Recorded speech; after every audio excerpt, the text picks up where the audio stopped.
Écoutez, Emmanuel Macron a semé le vent, il récolte la tempête. C'est quelqu'un qui ne croit pas au drapeau national, qui a prétendu que la France n'avait pas de culture. C'est quelqu'un qui n'a jamais été là pour dire du bien de son pays à l'étranger. On se rappelle quand même que au moment de la campagne, il a été Vous dire en croyez que c'est ce qu'il Algérie. paye ce soir Je au pense que Stade de France? écoutez, les Français acclament les présidents qui sont fiers de les représenter à la tête d'un pays comme la France. Voilà. Je ne pense pas que le général de Gaulle eût été hué dans un stade de rugby ou dans un stade de foot. Voilà. Jacques Chirac avait été hué au Stade de France. François Hollande disons aussi. que Est-ce qu'il n'y a pas un côté tradition, ai-je envie de dire, finalement? je ne crois pas, parce que aujourd'hui, évidemment, la figure de Jacques Chirac devient une sorte de figure tutélaire parce il est passé, mais moi qui ai vécu les deux mandats de Jacques Chirac, je peux vous dire que il n'était pas sur le coup très populaire et il n'était pas celui qui représentait une certaine idée de la France, alors que pourtant il était gaulliste. Et alors quant à François Hollande, n'en parlons même pas, si vous voulez. Donc Emmanuel Macron paye son rôle de représentant d'un système antinational, d'un système qui fait fi en fait des racines de la France, qui semble en permanence régler un compte personnel avec son propre pays. Et évidemment, les Français le ressentent, et qui plus est dans le Stade de France, où justement c'est un peu le cénacle, le dernier endroit où la France peut être acclamée, peut être chantée, peut être louée. Aujourd'hui, on a le droit d'être patriote et nationaliste dans un stade de sport, dans un stade de foot, dans un stade de rugby. Mais on n'a pas le droit d'être comme ça à l'extérieur, si vous voulez. Donc on ne peut pas être dans l'antre du patriotisme avec un président pour qui le patriotisme est une notion d'extrême droite ou une notion nauséabonde. Oui, bien sûr, c'est comme toutes les compétitions sportives internationales.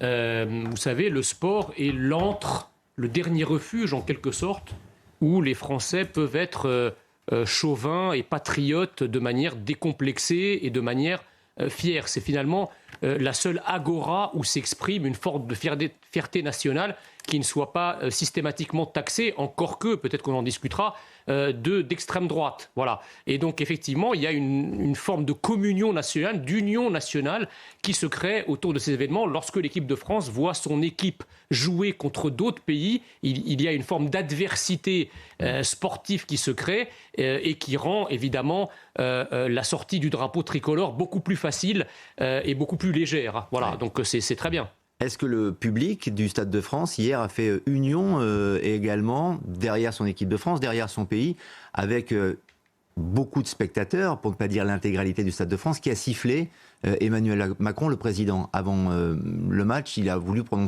prononcé un discours, Jean Messia. Et après votre réponse, on va le regarder. Alors c'est un fait, il a effectivement été copieusement sifflé et hué. Le problème, si vous voulez, c'est qu'il faut s'interroger sur les causes. Est-ce que le général de Gaulle aurait été hué? Non. Je pense que les Français, notamment dans cet antre du patriotisme, comme je le disais, et du nationalisme qui s'exprime au moment de ces compétitions sportives, eh bien, Emmanuel Macron paraît un petit peu décalé, si vous voulez, dans son idéologie.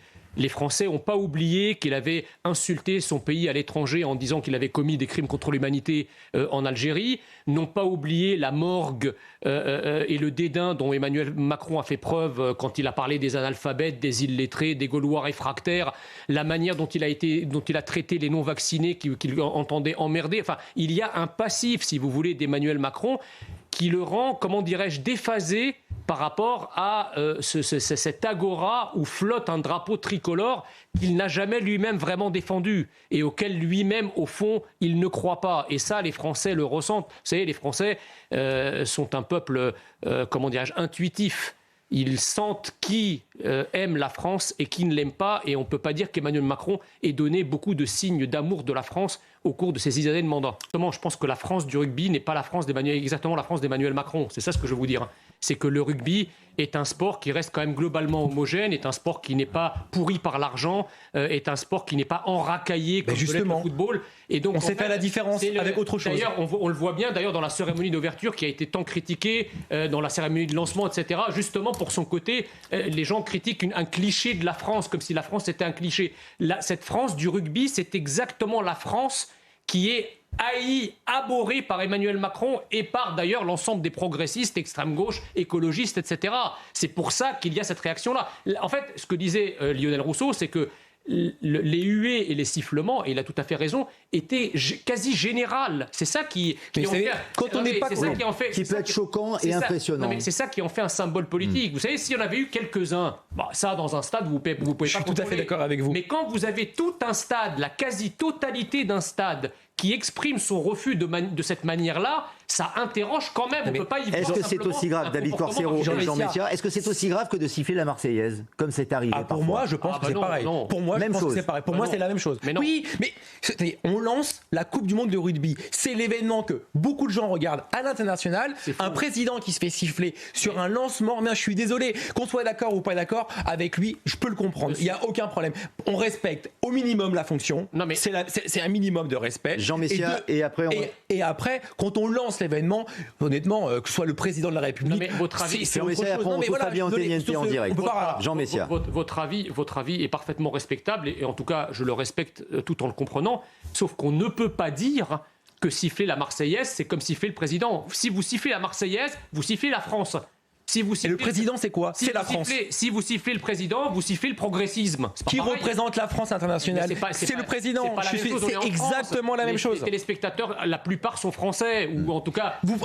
Vous étiez aux abords du stade. Moi, je peux vous garantir qu'il y avait beaucoup de Néo-Zélandais qui étaient là, et eux n'ont pas compris pourquoi on sifflait le président. Parce que chez eux, on ne siffle pas un président. Il ferait mieux de se renseigner sur ce que fait Macron à la France avant de comprendre... Je pose la question. Ce soir... des codes virilistes quand elle parle du haka des écoutez, c'est drôle, j'ai jamais entendu Sandrine Rousseau pointer du doigt la présence massive et sinon unique d'hommes sur les chantiers de construction ou parmi des métiers comme les égoutiers par exemple. On ne voit pas de femmes. Pourquoi Sandrine Rousseau ne se n'émeut pas? Parce que probablement que ce sont des métiers tellement pénibles qu'elle ne voit pas des femmes les exercer. Bon, le sport, effectivement, le rugby, c'est un sport à la base masculin. Donc le rêve, en fait, de Sandrine Rousseau, c'est démasculer les hommes. Parce que c'est ça la déconstruction. Donc la seule chose que construit Sandrine Rousseau, c'est la déconstruction. Elle a d'ailleurs avoué elle-même vivre avec un homme déconstruit. Elle nous dira comment cet homme le vit lui-même. En l'occurrence, si vous voulez, voilà, la société est faite d'hommes et de femmes, et il y a effectivement des sports d'hommes, des sports de femmes, et voilà, les genres sont différents, si vous voulez. Il ne s'agit pas de critiquer ou d'inférioriser les uns ou les autres, c'est que les hommes et les femmes sont complémentaires, les hommes et les femmes ont des activités qui sont des activités d'hommes et des activités de femmes, et je ne vois pas au nom de quel totalitarisme écologiste, et surtout pas si Sandrine Rousseau est à sa tête, il faudrait brouiller les cartes et transformer les hommes en femmes et les femmes en hommes. La seule chose qui peut être autorisée aux hommes, c'est de jouer aux dames, c'est-à-dire au jeu, mais rien d'autre.